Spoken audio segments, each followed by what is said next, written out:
Mayong hapon, Mindanao. Ako si Sara Hilomen Velasco. Gibuhagay sa usa ka babaeng vlogger ang iyang dili maayong kasinatian sa usa ka pulis sa Davao City tungod sa matud pa dili maayong pinulungan niini.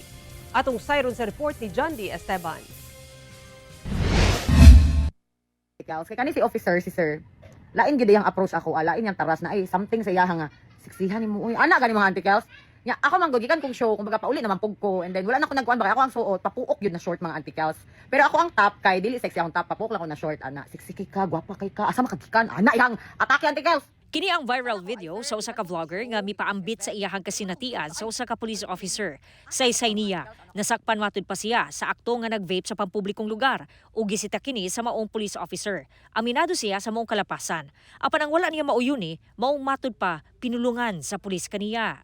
Jamming sa mga antikels, igat-igat na pagkaigat na wala kasabot nga unsa ang iyahang tumong gusto ba siya mapitikan o naa pa siya laing tumong lain jud ako na felch mga antikels. Naniid lang ko sa iya kay ako normal ko. Ug kani si sir, murag nakainom siya. Didto na lang daw nahuman, dihang niabot ang iyahang gipaila-ila nga uyab ug didto na siya hingpit giisyuhan og tiket sa paglapas sa Comprehensive Anti-Smoking Ordinance. Apan sa bahin sa mga pulis, kung asa naka-assign ang maong pulis, kinahanglan matud pa ipailawom sa due process ang pasangil ngadto sa maong police officer. Tuwa po siyang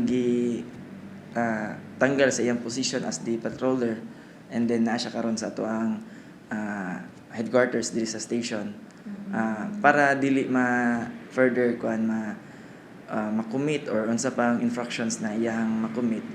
But again, we have a process manggod if naay complaint na ana, we will observe the process para pud matagaan og chance ang katong police officer nga involved nga madunggan pud ang iyang side.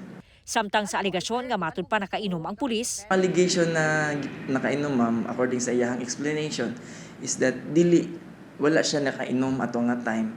Only that ang kato siya nga personnel manggod based on my personal knowledge is medyo ang tingog niya is medyo husky. And then gikan sila nag-roving to conduct or to implement ang katong city ordinance na to na liquor ban and then anti-smoking na mga dala sila ng mga bote but based to siya sa mga na-confiscate sa mga lain pod na mga tao before sila naabot atong incident.